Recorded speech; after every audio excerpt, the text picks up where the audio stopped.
Hey guys, today I'll show you how you can change your age on Roblox in 2026, so let's get started. First, open the Roblox app and tap on More, then go into Settings.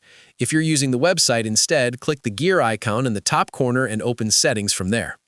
Inside Settings, choose Account Info at the top. Scroll down to the Personal section. One method to update your age is by editing your birthday directly. Tap on your birthday, then select Edit Birthday. From there, you can enter the correct date of birth. Depending on your account restrictions, you might be required to verify your identity with an ID.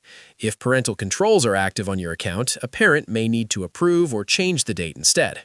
If you've already completed the age estimation process before, look for the option that says, "Did we get your age group right?" and press the Reset button.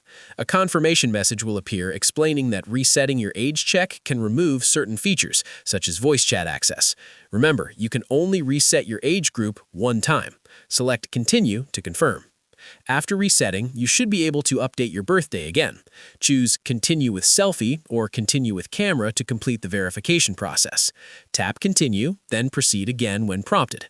Allow camera access if requested, position your face inside the circle, and carefully follow the on-screen instructions to complete the age check. Once the verification is successful, your age group will be updated. If the system still shows the wrong age, you may need to complete full ID verification to finalize the change. That's it. I'll be back with more in the next video.